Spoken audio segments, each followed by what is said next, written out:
Watch my videos for competitive exam preparation and subscribe to my channel, like and share the video. मेरा यह video समीक्षा के तौर पर पेश करना मेरा उद्देश्य है। इसका किसी व्यक्ति, देश, राजनीतिक दल या संगठन से कोई लेना देना नहीं है। यह समीक्षा दर्शकों और छात्रों को सुनने और उन्हें ज्ञान देने से है। मेरे चैनल को लाइक कीजिए, सब्सक्राइब कीजिए। धन्यवाद।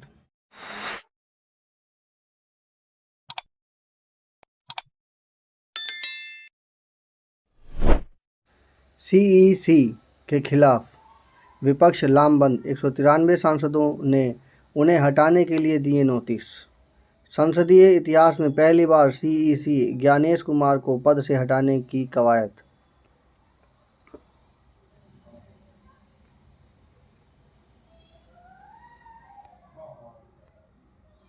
देश के संसदीय इतिहास में पहली बार मुख्य चुनाव आयुक्त सीईसी ज्ञानेश कुमार को अपने पद से हटाने की कवायद शुरू हुई है।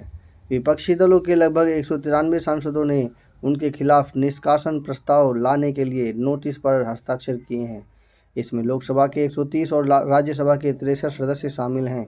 यह नोटिस शुक्रवार को संसद के किसी भी सदन में पेश किया जा सकता है। निष्कासन की संवैधानिक प्रक्रिया और नियम।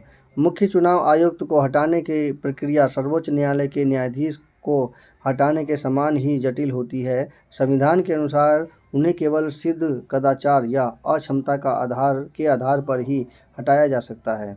नियमतः लोकसभा में कम से कम 100 और राज्यसभा में 50 सदस्यों के हस्ताक्षर अनिवार्य हैं, जबकि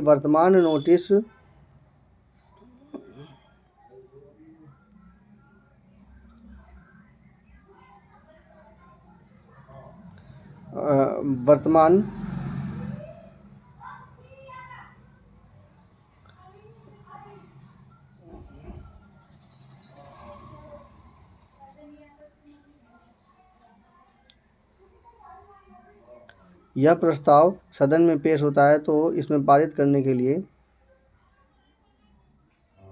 जबकि वर्तमान नोटिस पर इससे और अधिक सांसदों ने सहमति जताई है। यदि यह प्रस्ताव सदन में पेश होता है तो इसे पारित करने के लिए संसद के प्रत्येक सदन में कुल सदस्यता का बहुमत और उपस्थिति व मतदान करने वाले सदस्यों का 2/3 बहुमत आवश्यक है। जज अधिनियम 1968 के तहत यदि प्रस्ताव स्वीकार हो जाता है तो लोकसभा अध्यक्ष और राज्यसभा सभापति द्वारा संयुक्त रूप से एक जांच समिति का गठन किया जाएगा। यह पहला अवसर है जब किसी मुख्य चुनाव आयुक्त के खिलाफ इस तरह के कदम उठाया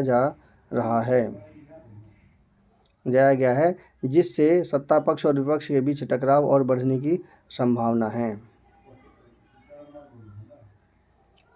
बंगाल विधानसभा चुनाव 2 चरणों में होने की संभावना, निर्वाचन आयोग ने कहा है। लेकिन 7 गंभीर आरोपों के साथ INDAI एकजुट। नोटिस पर हस्ताक्षर करने वालों में INDAI के सभी घटक दलों के साथ आपके सांसद भी शामिल हैं। विपक्षी नेताओं के अनुसार ज्ञानेश कुमार पर 7 गंभीर आरोप हैं। इसमें पक्षपातपूर्ण आचरण, चुनावी धोखाधड़ी की जांच में जानबूझकर बाधा डालना और बड़े पैमाने पर मताधिकार से वंचित करना जैसे बिंदु प्रमुख हैं।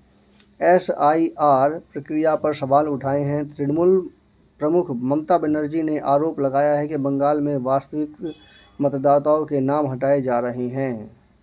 जी हाँ, ये वो अपराध हैं जो CEC ज्ञानेश कुमार पर लगे हैं।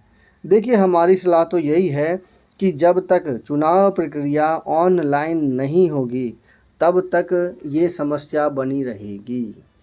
सच यही है, किसी न किसी तरह से पूरी तरह से ये अगर एक स्पेशल तरह का स्पेक्ट्रम तैयार कर दिया जाए चंद समय के लिए, जिसका सीधा लिंक DM ऑफिस में रहे और वहाँ से सीधा वोट की प्रक्रिया हो।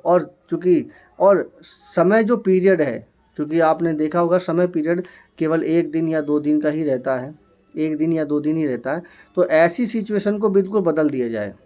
आप टाइम पीरियड को अलग कर दीजिए और टाइम पीरियड 1 महीना कर दिया जाए और समय को जैसे कि आप कभी भी जाकर के उस स्थान पर यानी कि डीएम ऑफिस में जाकर के वोट दे सकते हैं 1 महीने के अंदर, इस क्षेत्र में, इस डिस्ट्रिक्ट में। इस तरह की अगर प्रक्रिया हो जाए तो वो बेहतरीन है। और आपको करना ही पड़ेगा, देख लीजिए आप ऑनलाइन करना ही पड़ेगा, क्योंकि बहुत बड़ी आबादी हो रही है, उस प्रकार से खर्चा भी बढ़ जाता है। और हर साल एक चुनाव के बाद हर चीज़ पे रेट पर बढ़ोतरी हो जाती है। तो ये कब तक झेला जाएगा? इस समस्या का सॉल्यूशन आपको कहीं ना कहीं आपकी चुनाव प्रक्रिया पर ही उंगली उठती है। मेरी समीक्षा कैसी लगी कृपया कमेंट कीजिए, चैनल को सब्सक्राइब कीजिए। और इस प्रक्रिया को पहले प्रैक्टिकल कर लेना चाहिए। कई राज्यों में इस प्रकार का प्रैक्टिकल भी संभव और सफल हो चुका है, क्योंकि आज के समय में सभी ज़्यादातर लोग ऑनलाइन हो चुके हैं। तो इस प्रकार की प्रक्रिया हो जाए तो बहुत ही बेहतरीन रहेगा, तभी जाकर के सही तरह से काम हो सकता है। बंगाल विधानसभा चुनाव 2 चरणों में होने की संभावना है, निर्वाचन आयोग ने कहा है। निर्वाचन आयोग के एक वरिष्ठ अधिकारी ने गुरुवार को बताया कि बंगाल विधानसभा चुनाव 2 चरणों में होने की संभावना है।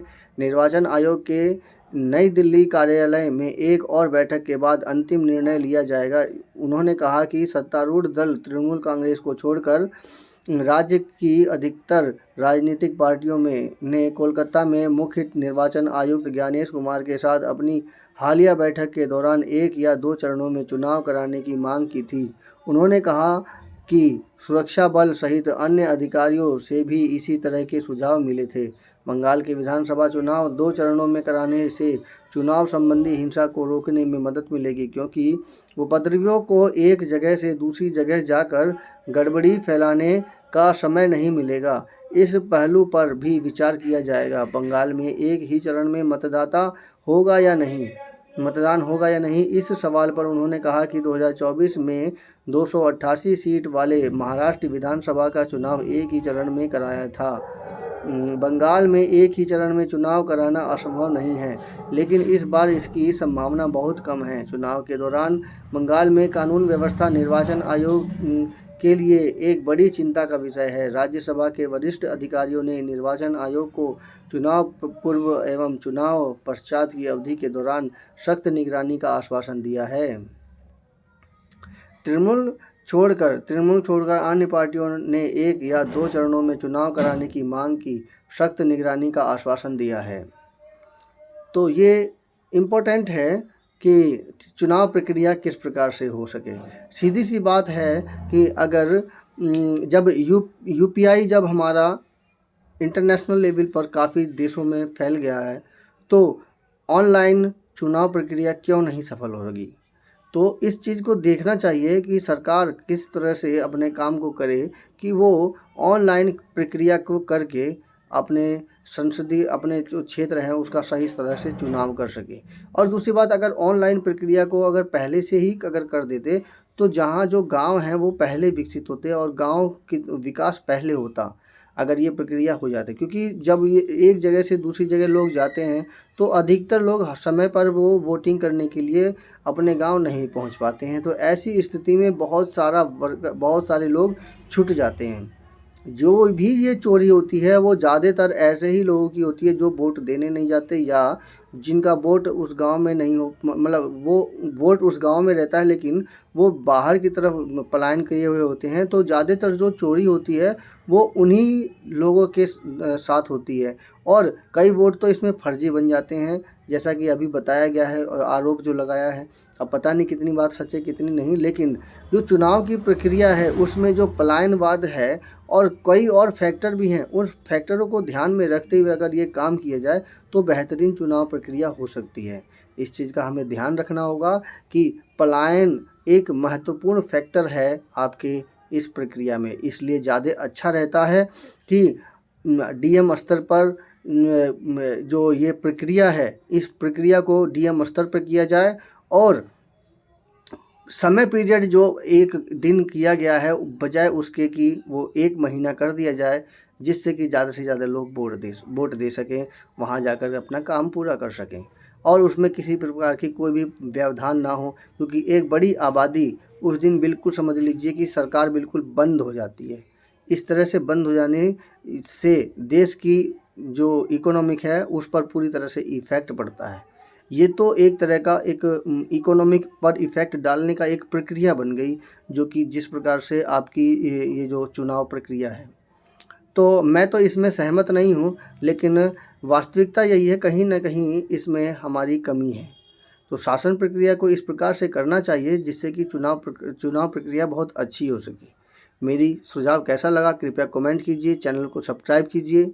धन्यवाद।